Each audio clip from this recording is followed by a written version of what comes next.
Hello friends, आज मैं आपके लिए लेकर आई हूँ सिर्फ आलू से बनने वाली एक बहुत ही मज़ेदार सी रेसिपी। ये स्टफ़ आलू टिक्की है।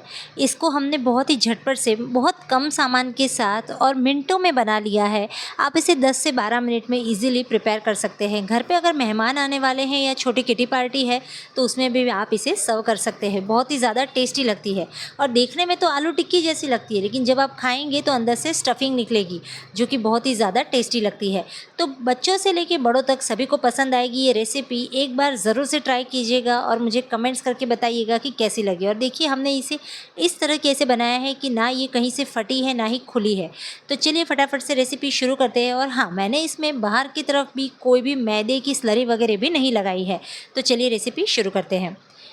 तो इस आलू टिक्की को बनाने के लिए, स्टफ़ आलू टिक्की को बनाने के लिए यहाँ पर मैंने आलू लिए हैं। 1.5 आलू है, एक छोटी साइज़ का था, एक बड़ी साइज़ का था। दोनों को मैंने बॉईल करके ठंडा किया है। ध्यान रखिएगा, आलू में से अगर आप चाहते हैं कि मॉइस्चर और स्टार्च कम निकले तो आप उसे ठंडा कर लीजिएगा। अब इसमें मैं यहाँ पे 2 चम्मच कॉर्नफ्लोर डाल रही हूँ। आप इसकी जगह पे चावल का आटा भी ले सकते हैं। अगर आपको एक्स्ट्रा क्रिस्पी चाहिए तो चावल का आटा ले सकते हैं। अब स्वाद अनुसार नमक डाल देंगे।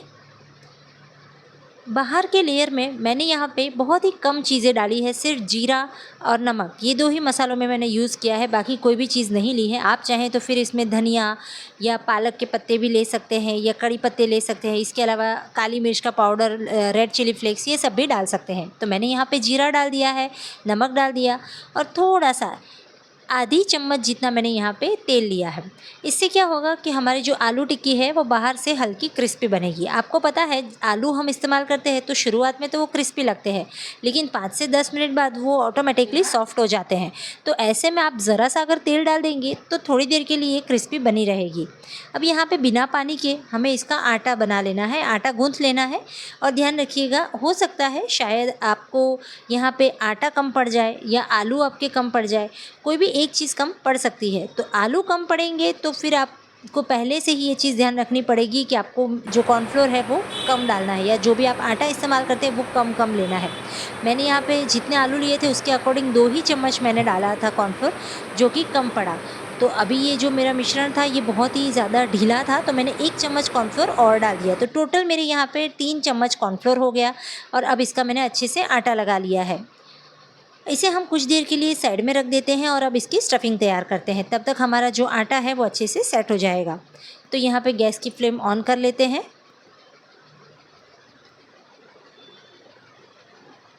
अब यहाँ पे मैंने जो वेजिटेबल्स इस्तेमाल किए हैं, मेरे पास जो घर में अवेलेबल थे वही वाले किए हैं। इसके अलावा आप क्या क्या कर सकते हैं वो सारा कुछ मैं आगे आपको बताऊंगी, तो वीडियो के साथ बने रहिएगा। यहाँ पे मैंने 1 टीस्पून जितना सिर्फ तेल डाला है। तेल बहुत ही कम लेना है हमें, क्योंकि स्टफिंग में से तेल अलग नहीं होना चाहिए। अब यहाँ पर जीरा डाल दिया है। जीरे को अच्छे से चटकने देंगे। देखिए, अब जीरा धीरे धीरे चटकना शुरू हो गया है। अब इसमें मैंने, देखिए, यहाँ पे शिमला मिर्च ली थी बारीक कटी हुई, प्याज लिया था बारीक कटा हुआ, और गाजर लिया था कद्दूकस किया हुआ। इन तीनों चीज़ों को अच्छे से मिक्स करेंगे और गैस की फ्लेम को एकदम लो कर देंगे। लो फ्लेम पर ही हमें इसे पकाना है। ध्यान रखिएगा, पहले से हम इसमें नमक नहीं डालेंगे, नमक हमें बाद में डालना है। पहले हम सिर्फ इसको इस तरह से मिक्स करते रहेंगे और हिलाते रहेंगे कि इसका जो एक्स्ट्रा मॉइस्चर है वो उड़ जाए और जो हमारे कैप्सिकम और प्याज है वो अच्छे से पक जाए। गाजर को तो ऑलरेडी हमने कद्दूकस करके लिया है तो वो जल्दी पक जाएंगे। बस कैप्सिकम थोड़े से क्रंची रह जाते हैं। अगर आपको क्रंचीपन पसंद है तो आप रख सकते हैं, मुझे नहीं पसंद है तो मैंने कुछ एक्स्ट्रा ही इसे कुक किया है। मुझे इसको अच्छे से सौते करने में तकरीबन 2 से 3 मिनट का टाइम लगा था लो फ्लेम पे, और इसे लो फ्लेम पर ही कीजिएगा ताकि कोई भी आपका जो वेजिटेबल है वो जले नहीं। वेजिटेबल जब तक पक रहे हैं, मैं आपको एक्स्ट्रा इसमें कौन से वेजिटेबल आप इस्तेमाल कर सकते हैं वो भी बता देती हूँ। आप इसमें पत्ता गोभी, फूल गोभी ये भी इस्तेमाल कर सकते हैं, या फिर आप इसमें मटर, स्वीट कॉर्न ये सब भी डाल सकते हैं। अब यहाँ पे मसाले कर लेते हैं, जिसमें सबसे पहले मैंने डाला है आधी छोटी चम्मच लाल मिर्च पाउडर। मेरी यहाँ पे क्वांटिटी बहुत ज़्यादा कम है, इससे मैं कम डाल रही हूँ। गरम मसाला लेंगे आधी चम्मच से भी थोड़ा कम। हल्दी डालेंगे, चुटकी भर हल्दी मैंने यहाँ पे सिर्फ डाली है।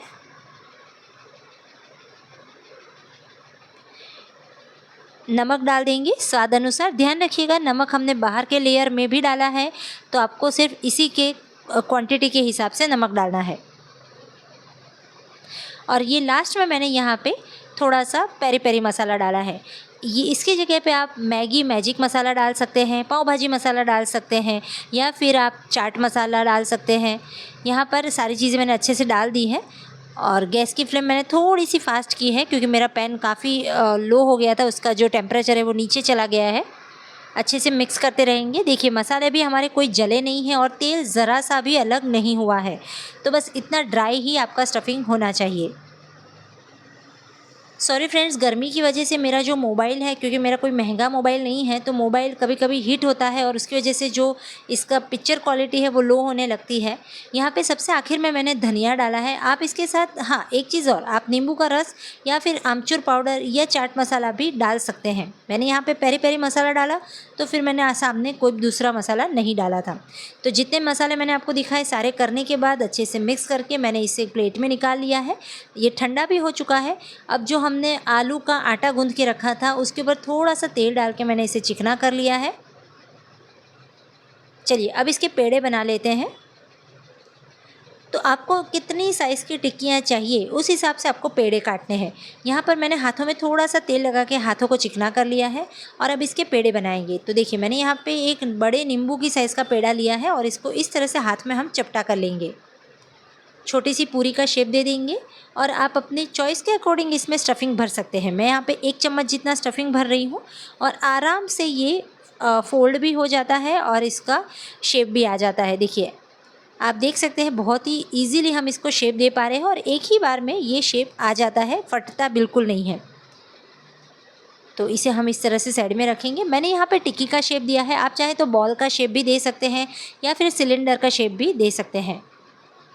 तो इसी तरह से मैं और एक दो आपको करके दिखा देती हूँ।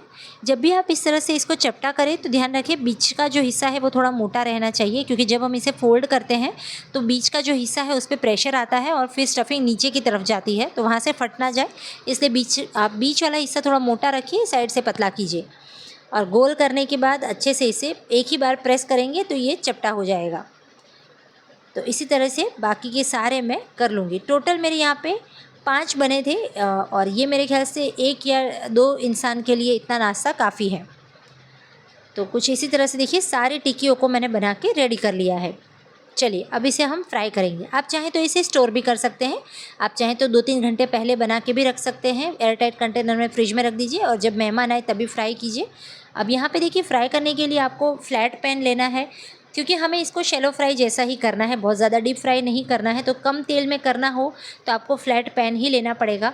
और फ्लैट पैन में मैं यहाँ पर जितनी टिक्कियाँ आ सकती है उससे एक कम ही मैंने डाली है, क्योंकि मुझे साइड से फिर तेल भी डालना है इसके ऊपर।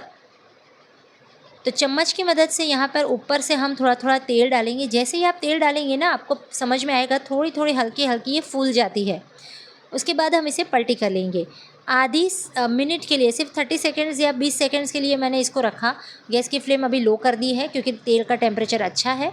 और उसके बाद इसे पलटी किया। आप देख सकते हैं कलर काफ़ी बढ़िया आया है और इसे फ्राई होने में ज़्यादा टाइम नहीं लगता है, क्योंकि आलू है तो झटपट से कलर पकड़ लेता है।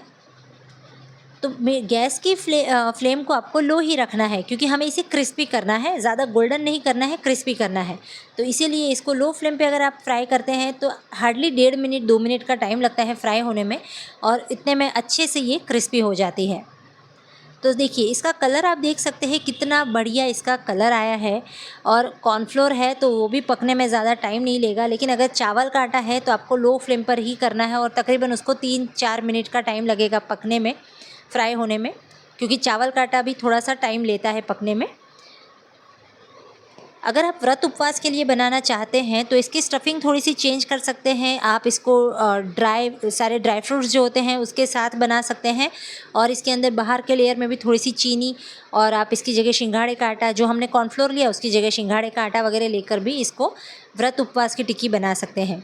तो एक ही रेसिपी में मैंने 2-2 रेसिपी आपको बता दी है, तो इसके लिए तो लाइक ज़रूर से बनता है। उसी बातों बातों में यहाँ पे हमारी टिक्कियाँ अभी फ्राई होके तैयार हो चुकी हैं, और बाकी की मेरी जो 2 टिक्कियाँ बची थी मैं उन्हें भी अच्छे से फ्राई कर लूँगी। तो इसका एक जो बची है उसका कलर थोड़ा ठीक नहीं आया है अभी, मुझे थोड़ा और डार्क चाहिए, तो मैंने और 2-3 सेकंड के लिए इसे तेल में छोड़ा है।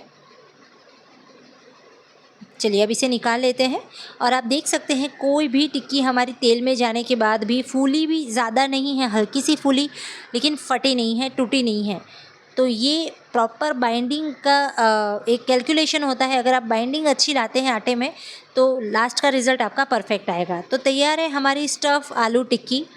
आई होप आज की ये रेसिपी आपको पसंद आई होगी। इसके साथ आप सॉस और मेयो का एक डिप बना लीजिएगा, बहुत ही मज़ेदार लगेगा। या फिर नारियल की चटनी या फिर इसके साथ धनिया पुदीने की चटनी भी बेहतरीन लगेगी, चाय के साथ भी मज़े आ जाएंगे। तो आई होप आज की रेसिपी आपको पसंद आई होगी। पसंद आई हो तो लाइक शेयर कमेंट्स करना ना भूलें। मिलते हैं ऐसी ही नई रेसिपीज़ के साथ, तब तक के लिए बाय बाय।